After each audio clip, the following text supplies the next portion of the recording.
और इधर उत्तर प्रदेश में यादव परिवार का रीयूनियन होने लगा है। आज अखिलेश यादव ने अपने चाचा शिवपाल यादव के साथ मीटिंग की है। मुमकिन है कि दोनों जल्दी ही प्रेस कॉन्फ्रेंस भी करेंगे। एक तरफ अखिलेश होंगे और दूसरी तरफ शिवपाल यादव होंगे, और बीच में मुलायम सिंह भी हो सकते हैं, क्योंकि अखिलेश और शिवपाल के बीच गठबंधन की बात हो चुकी है। अगले कुछ दिनों में माहौल पूरा बनाया जाएगा और इसकी शुरुआत आज आई एक तस्वीर के साथ। लेकिन एक बड़ी पिक्चर अभी बाकी है। ये रिपोर्ट अगर आप देखेंगे तो आपको पता चलेगा कि चाचा भतीजा के साथ आने से क्या उत्तर प्रदेश का नतीजा बदल जाएगा। 5 साल बाद ऐसी तस्वीर सामने आई है। अखिलेश और शिवपाल के बीच बात हो गई है। क्या दोनों के साथ आने का यह मतलब है कि अब यूपी में यादव वोट नहीं बटेगा? मुलायम सिंह यादव के बाद यूपी में यादव वोट बैंक के सबसे बड़े लीडर अखिलेश यादव बने और उनके चाचा शिवपाल यादव की पकड़ मजबूत रही है। जसवंत नगर से लेकर जौनपुर तक यादव वोट बैंक की पॉलिटिक्स एक छतरी के नीचे रही है। क्या अखिलेश और शिवपाल की करीबी 2022 में यादव वोट को समाजवादी पार्टी के पीछे लॉक कर देगी? अब तक चाचा से दूरी बनाने वाले अखिलेश ने क्या यादव वोट के बंटने का खतरा खत्म कर दिया है? यूपी में यादव वोट बैंक कितना है? यादव किन जिलों का फैसला करते हैं? यादव समाज की यूपी में पॉलिटिकल हैसियत क्या है? इस मुलाकात के कई मायने हैं। वैसे तो भतीजे ने चाचा से मुलाकात की, लेकिन ये दूरियां पिछले कई सालों से समाजवादी पार्टी को बड़ा नुकसान पहुंचा रही थी। अखिलेश यादव समाजवादी पार्टी के नए अध्यक्ष तो बन गए, लेकिन संगठन के तौर पे जो चाबी शिवपाल यादव के पास थी, उसकी कमी हमेशा समाजवादी पार्टी ने महसूस की। यूपी की यादव पॉलिटिक्स को समझने के लिए देखिए कि उत्तर प्रदेश में कौन कौन से जिले हैं जहां यादव ज्यादा हैं या वो चुनाव में निर्णायक भूमिका निभाते हैं। उत्तर प्रदेश के इटावा, मैनपुरी, एटा, फर्रुखाबाद, कन्नौज, फिरोजाबाद, बदायूं, अयोध्या, आजमगढ़, बलिया, संत कबीर नगर, कुशीनगर और जौनपुर, इन सभी जिलों को मिलाकर 70 से ज्यादा विधानसभा सीटें हैं जहां यादव वोटर इलेक्शन में अहम भूमिका में नजर आता है। यूपी में 44 जिले ऐसे हैं जहां यादव 8% हैं, जबकि 9 जिले ऐसे हैं जहां यादव वोटर करीब 15% हैं। इटावा और आसपास तो करीब 70 सीट ऐसी है जहां 2012 में यादव वोट बैंक की वजह से समाजवादी पार्टी ने 55 सीट जीती थी। यूपी में यादव समाज की ताकत ऐसे बढ़ी कि ब्राह्मणों और ठाकुरों को सत्ता से दूर कर दिया। मंडल कमीशन के बाद अगर मायावती को छोड़ दे तो यादव यहां लगातार सत्ता में बने भी रहे। उत्तर प्रदेश में यादव वोट बैंक की सियासी ताकत क्या है, उसके पूरे आंकड़े डिटेल में देखिए।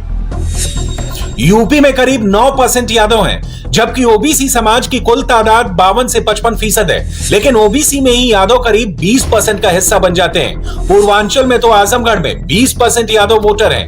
मऊ की सभी विधानसभा में यादव वोटर्स की तादाद 50,000 के करीब है। समाजवादी पार्टी जब भी सत्ता में रही है तो यादव चाहे महज 9% हो, यूपी के पावर सेंटर में यादव की तूती बोलती रही है। इस दौरान यादव नहीं सिर्फ राजनीतिक बल्कि आर्थिक, सामाजिक और शैक्षणिक तौर पर भी मजबूत हुए हैं। समाजवादी पार्टी पर ये आरोप लगते रहे हैं कि उनकी सरकार बनने पर वो ज्यादा यादव परस्त हो जाते हैं, जिसकी वजह से गैर यादव ओबीसी वोट काफी बड़ी तादाद में समाजवादी पार्टी से दूर होता गया और बीजेपी से जुड़ गया। इसका सबसे बड़ा नुकसान 2017 में अखिलेश यादव को ही हुआ। इसलिए अगर यादव समाजवादी पार्टी का कोर वोट बैंक है भी, तो पार्टी ने इसका नुकसान भी देखा है। यूपी में 2017 में जब विधानसभा चुनाव हुए थे तो बीजेपी की गैर यादव ओबीसी वाली पॉलिटिक्स ने यादवों को करीब करीब हाशिए पर ढकेल दिया था। 2017 में 18 यादव विधायक बने, इनमें 6 बीजेपी से चुनकर आए थे, बाकी 12 समाजवादी पार्टी से जीते थे। 2019 के लोकसभा चुनाव में भी यादव सांसदों की संख्या कम हुई। ऐसा तब हुआ जब समाजवादी पार्टी और बीएसपी दोनों मिलकर चुनाव लड़े। समाजवादी पार्टी का तो हाल ऐसा हो गया था कि उसके मजबूत गढ़ के तौर पर जाने जाने वाले यादव बहुल इलाके बदायूं, फिरोजाबाद, कन्नौज, इटावा, एटा और संत कबीर नगर जैसे जगहों पर भी समाजवादी पार्टी हार गई थी। शिवपाल यादव और उनके संगठन मैनेज करने वाली खूबी को ऐसे समझा जा सकता है कि 2012 में अखिलेश यादव जब चुनाव जीते तो शिवपाल यादव साथ थे। 2017 में जब अखिलेश यादव हारे तब उनका चाचा शिवपाल से झगड़ा हो गया था। और इसलिए यादव वोट बैंक को पार्टी से जोड़े रखने वाली ताकत अखिलेश यादव के लिए बहुत मायने रखती है और इसमें शिवपाल यादव की बड़ी भूमिका रही है। यादव अब भी अखिलेश यादव से मजबूती से जुड़े हुए हैं और इसकी सबसे बड़ी वजह मुलायम सिंह यादव है, जो यादव वोट बैंक के साथ बाकी समीकरणों को जोड़कर 3 बार मुख्यमंत्री बने तो अखिलेश यादव 1 बार, वहीं जनता पार्टी के दौर में राम नरेश यादव मुख्यमंत्री बने थे। हालांकि बाद में वो कांग्रेस के साथ जुड़ गए थे। राम नरेश यादव 1977 से 1979 तक मुख्यमंत्री रहे। मुलायम सिंह यादव सबसे पहले 1989 से 1991 मुख्यमंत्री बने, फिर दिसंबर 1993 से जून 1995 तक और आखिरी बार अगस्त 2003 से मई 2007 तक सीएम रहे। अखिलेश यादव ने 2012 से 2017 तक यूपी में सरकार चलाई, लेकिन यूपी की पॉलिटिक्स में समाजवादी पार्टी का फॉर्मूला MY यानी मुस्लिम यादव वोट बैंक का गठजोड़ रहा है, जो मिलकर 27% से ज्यादा हो जाता है। मुस्लिम वोटों के लिहाज से इस बार अखिलेश यादव के सामने असदुद्दीन ओवैसी भी बड़ा चैलेंज है। ओवैसी इस बार यूपी चुनाव बहुत आक्रामक तरीके से लड़ रहे हैं। वो बार बार मुस्लिम डिप्टी सीएम का मसला उठा रहे हैं। मुस्लिम लीडरशिप की बात कहकर वो अखिलेश यादव के मुस्लिम वोट में सेंधबारी कर सकते हैं। इस खतरे का एहसास समाजवादी पार्टी को भी है। मैं कभी भी, मेरी जिंदगी का मकसद नहीं रहा कि मैं मुसलमानों का लीडर बनूं, ना मैं हूं मुसलमानों का लीडर, ना रहनुमा बनूंगा। मैं सिर्फ ये बता रहा हूं कि हमको अपनी जमीन पर एक लीडरशिप बनाना है और इंशाल्लाह हम बना कर रहेंगे। लीडरशिप बनेगी तो आपके मसाइल के हल होंगे, वरना तो सिर्फ जब चुनाव आएगा तो आप पूछेंगे मुसलमान वोट कहाँ जा रहा है, आप वो बोलेंगे मुसलमान किसको वोट देगा, मुसलमान डिवाइड हो जाएगा। अरे भाई, क्या इलेक्शन के तक मुसलमान है, उसके बाद 5 साल मुसलमान कटता रहे, पिसता रहे और नाइंसाफी होते रहे? बताइए आपने क्या किया उत्तर प्रदेश में इन दोनों पार्टियों ने? कौन सा काम किया आपने? मदरसा मॉडर्नाइजेशन के 50,000 टीचरों की तनख्वाह का मसला हमने उठाया, जिसमें हजारों की तादाद उत्तर प्रदेश के पार्लियामेंट में हमने उठाया। आपने कौन सा मसला उठाया? कौन सी सीबीआई की इंक्वायरी हो रही है इन लोगों पर? किस पे हो रही है? आजम खां पे हो रही है। क्या किया आजम खां ने? भैंस चोरी का इल्जाम।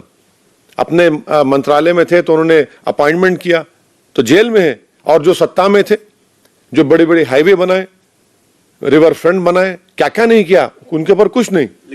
असदुद्दीन ओवैसी की पार्टी AIMIM इस बार उत्तर प्रदेश के चुनाव में करीब 100 सीटों पर अपने उम्मीदवार उतारने की तैयारी कर रही है। हालांकि 2017 के चुनाव में ओवैसी ने जिन 38 सीटों पर अपने उम्मीदवार उतारे थे, उनमें से 37 उम्मीदवारों की जमानत जब्त हो गई थी और पूरे यूपी में उनकी पार्टी को 2 लाख वोट ही मिले थे। हमसे तो बहुत लोग दुखी हैं। ये क्यों बात कर रहे हैं आप? बहुत लोग हमसे दुखी हैं। क्या बीजेपी दुखी नहीं है? क्या प्रधानमंत्री दुखी नहीं है? क्या उद्धव ठाकरे दुखी नहीं है? हाँ, नहीं, कौन सा फायदा हो रहा है? हमसे हो रहा है। हमसे कहाँ फायदा हो रहा है? हम तो बोले चैलेंज करो, बताओ कहाँ फायदा हो रहा है। हमने बिहार में चुनाव से पहले से जाकर कहा कि भाई समझौता कर लीजिए, अलायंस करिए। आपने नहीं कहा। हम 19 सीट लड़े, 5 जीते। 5 में 9 तो आप जीत गए ना, महागठबंधन, और 6 बीजेपी जीती। तो आपको तकलीफ हो रही है, तकलीफ होंगी फिर आपको। आप नहीं चाहते कि मुसलमानों का कोई नेता बने, आप ये चाहते हैं कि आप चौधरी बने बैठे रहें और हम आपकी गुलामी और कैदी बनकर रहे हैं। वो नहीं हो सकता ना। जब आप बता रहे हैं कि आपको जब सत्ता मिली तो आपने अपने समाज के लिए क्या क्या नहीं कर दिया, मुसलमानों का आप बताइए। एम्पिरिकल डेटा हम दे रहे हैं, आप उस पर बताइए क्यों नहीं हुआ। मुस्लिम वोट और यादव वोट मिलकर समाजवादी पार्टी को कैसे कमांडिंग पोजीशन में लाते हैं, इसके लिए जौनपुर की मिसाल से समझा जा सकता है, जहां 2 दिन पहले ही अखिलेश यादव अपना विजय रथ लेकर गए थे। पूरे जौनपुर में ब्राह्मण वोट, क्षत्रिय, मुस्लिम, यादव और अनुसूचित जाति के वोटर हैं, लेकिन जौनपुर में मुस्लिम और यादव वाली बॉन्डिंग 60% से ज्यादा का वोट बैंक बन जाती है। ओवैसी इसी मुस्लिम यादव गठजोड़ को टारगेट कर रहे हैं। इसीलिए अखिलेश और ओवैसी के बीच इस वक्त मुस्लिम वोटों की डायरेक्ट टक्कर हो रही है। लेकिन अखिलेश बड़ी पिक्चर बनाना चाहते हैं, इसलिए वो लगातार अपने विजय रथ से यूपी में घूम रहे हैं। पूर्वांचल में ही गोरखपुर की बेल्ट में चुनाव प्रचार के बाद वो बुंदेलखंड के जिलों में भी जा चुके हैं। यादव वोट के साथ वो बाकी जातियों को भी जोड़ने की कोशिश कर रहे हैं। जो पिछले कुछ सालों में समाजवादी पार्टी से दूर हुई है। इस वक्त विपक्ष एक हो या ना हो, लेकिन जनता एक है। और इस वक्त चाहे जनता किसान हो, मजदूर हो, मुसलमान हो और तमाम तबके के लोग हो, चाहे हिंदू हो, मुसलमान हो, middle class, lower middle class, ये सब एक हैं। इन्होंने जो तय कर रखा है वो आपको आगे आने वाले इलेक्शन में यूपी में मालूम हो जाएगा। लेकिन फिलहाल शिवपाल यादव से उनकी मुलाकात बताती है कि इसमें यादव वोट बैंक को एकजुट रखना उनके लिए सबसे बड़ा मुद्दा है। मंडल कमीशन के बाद से ही यादव मुलायम सिंह यादव के पीछे रहे। यादवों ने एक तरफा समाजवादी पार्टी को ही वोट किया, लेकिन पिछले कई सालों में बीजेपी समाजवादी पार्टी के इस वोट बैंक में भी सेंध लगाने में कामयाब हुई है।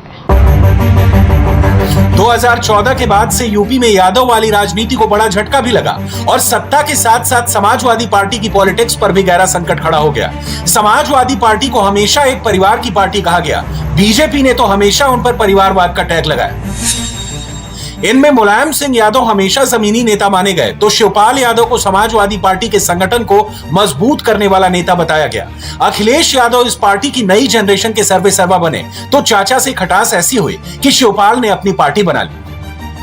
इसके बाद बीजेपी यादव वोटों को लेकर काफी सक्रिय रही। जौनपुर सीट से जीते गिरीश यादव को सीएम योगी आदित्यनाथ ने अपनी कैबिनेट में जगह दी, तो इटावा के हरनाथ यादव को राज्यसभा सदस्य बनाया। वहीं बीजेपी संगठन में भी कई यादव नेता रखे गए। इस बार भी बीजेपी की कोशिश है कि समाजवादी पार्टी के यादव वोट बैंक में सेंध लगाई जाए, लेकिन चुनाव से पहले शिवपाल यादव और अखिलेश यादव का एक साथ आना बीजेपी का यह एजेंडा कमजोर कर सकता है। इंडिया टीवी हर वक्त हर जगह डाउनलोड करने के लिए सर्च करें India TV news Google play store या ऐप स्टोर पर।